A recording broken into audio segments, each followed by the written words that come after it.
உன் வேண்டுதல்களை எல்லாம் நான் நிறைவேற்றி விட்டேன். நீ ஆசைப்பட்டதில் மிக பெரிய எதிர்பார்ப்பை இப்பொழுது நிறைவேற்றி விட்டேன்.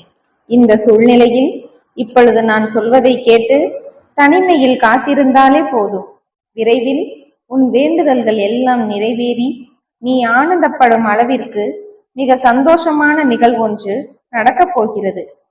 நல்லது நடக்கப் போகும் இந்த நேரத்தில் நீ தீயவர்களுடன் நட்பு கொள்ளாதே. தரம் தாழ்ந்த மனிதர்களிடமும் தீய குணம் கொண்டவர்களிடமும் பழகுவதை முதலில் நிறுத்திவிடு. எப்பொழுதும் நல்லவர்களுடனும் நல்ல குணம் கொண்டவர்களுடனும் பழகு. மனிதர்களின் குற்றங்கள் பெரும்பாலும் அவன் நாவில் இருந்துதான் பிறக்கிறது. நல்ல வார்த்தைகளை பேசி நல்ல மனிதர்களிடம் பழகு. உன் வேண்டுதலை எதற்காக இப்பொழுது நிறைவேற்றியுள்ளேன் தெரியுமா? நீண்ட நாட்களாக நீ என்னிடம் மனம் வருந்தி இதையேதான் கேட்டுக்கொண்டிருக்கிறாய். வேறு எதை செய்தாலும் உன் மனம் திருப்தி அடையவில்லை. அம்மா, இதை மட்டும் எப்படியாவது எனக்கு செய்து கொடுங்கள் என்று உன் மனதின் ஆசையெல்லாம் என்னிடம்தானே சொல்கிறாய். ஒரு அன்னையாக உனக்கான அத்தனை ஆசைகளையும் விருப்பங்களையும் உன்னுடைய எதிர்பார்ப்புகளையும் நிறைவேற்றக்கூடிய கடமை எனக்கு இருப்பதால் தான் இப்பொழுது உன் ஆசைகளில் ஒன்றை நிறைவேற்றி கொடுக்க போகிறேன். அதற்காகவே உன் வேண்டுதலை நான் நிறைவேற்றி முடித்து விட்டேன். போலி உறவுகள் உன்னை சுற்றி இருந்து கொண்டு முதலை கண்ணீர் வடித்து அதில் உன்னை மூழ்கடிக்க நினைப்பார்கள். எல்லோரையும் நம்பி ஏமாந்து விட்டால் பிறகு உனக்கு மூச்சு திணறி முட்டி போவாய். எல்லோரையும் எல்லா நேரங்களிலும் நம்பாதே. உன்னை சுற்றி இருக்கும் நல்லவர்களை மட்டும் தேர்ந்தெடுத்து பழகு. அவர்களுடன் மட்டும் பேசு. நிர்ணயிக்கப்பட்ட வாழ்க்கை என்பது உனக்கு ஏற்கனவே என்ன நடக்க வேண்டும் என்று முடிவெடுத்தாகிவிட்டது. இதுவரை நீ நாடி வராமல் இருந்திருந்ததால் தான் அதில் மாற்றம் நிகழாமல் இருந்திருக்கலாம். எது நன்மை, எதை செய்ய வேண்டும் என்ற புரிதலும் தெளிதலும் உனக்கு இல்லாமல் இருந்திருக்கலாம். ஆனால் இப்பொழுது நித்தமும் நீ என் வார்த்தைகளை கேட்டுக்கொண்டிருக்கிறாய். உனக்கான நல்லதை நானும் சொல்லிக் கொடுத்து கொண்டே இருக்கிறேன். அவை அத்தனையும் புரிந்து கொண்டு நீ வாழ ஆரம்பித்தாலே உன் வாழ்வில் நன்மைகள் வந்து சேரும். உன் வேண்டுதல்கள் எல்லாம் நிறைவேறி நீ எதிர்பார்த்தபடியே நீ கேட்டவை எல்லாம் நான் கொடுத்து விடுவேன். நான் சொல்வதை கேட்டு நீ மகானை போல் மாறு என்று நான் சொல்லவில்லை.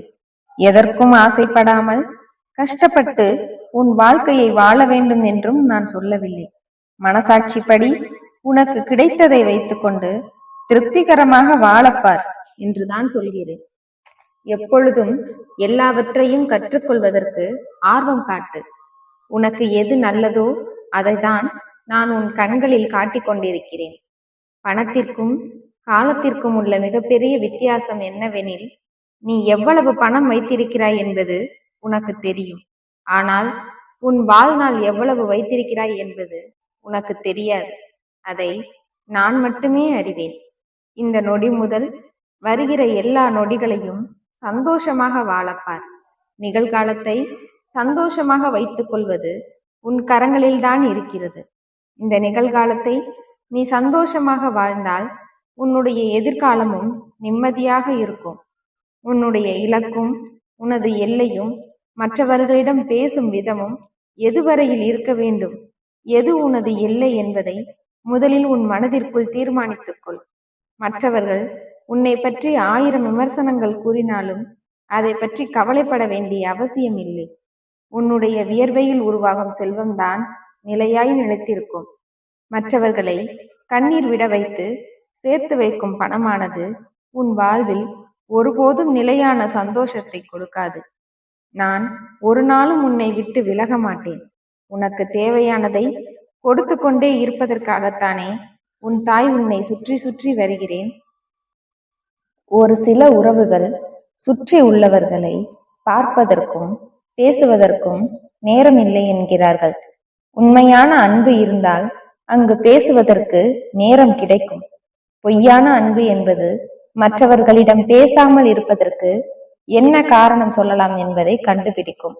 நீ மன்றாடி தோற்பதை விட மௌனத்தால் ஜெயிக்கலாம் என்று வைராக்கியத்தோடு அமைதியாக காத்திரு.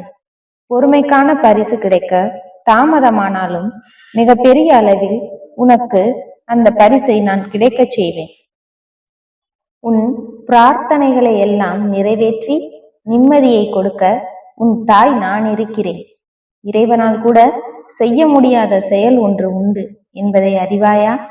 அது என்னவென்றால், ஏற்கனவே நடந்ததை நடவாததாய் மாற்ற முடியாது. நடந்தது நடந்ததுதான். அப்படி இருக்கும்போது இப்படி நடந்து விட்டதே என்று நீ வருத்தப்பட்டு வேதனைப்படுவதால் அதை மாற்றி அமைக்க முடியுமா என்ன? அதற்கு பதிலாக இனி நடக்கப் போவதை எப்படி நல்லபடியாக நடத்தலாம் என்று யோசனை செய். அதற்கான முயற்சிகளை செய். உன் தாய் நான் உனக்கு துணையாக இருந்து உன் எதிர்பார்ப்புகளை எல்லாம் நீ நினைத்தது போலவே நடத்தி கொடுக்கிறேன். இன்று இன்பமாய் தெரிவது நாளையே கூட துன்பமாக தெரியலாம். இன்று துன்பமாய் தெரிவது நாளை இன்பமாய் மாறலாம். அதனால் இது வேண்டும் அது வேண்டாம் என்று எதையும் ஒதுக்காமல் அனைத்து நேரங்களிலும் சமநிலையாக இருக்க பழகு. உனக்கான சரியான நேரம் வரும் வரையிலும் உனக்கான செயல்களை சிந்தித்து வைத்து சிறப்பாக செயலாற்று. நான் உனக்கு நிச்சயம் வெற்றியை கொடுப்பேன். உனக்கு புத்தியையும் காரிய சித்தியையும் எப்பொழுதும் வழங்குவேன். இனி உனக்கு அனைத்திலும் ஜெயம்தான். மங்களம் உண்டாகட்டும்.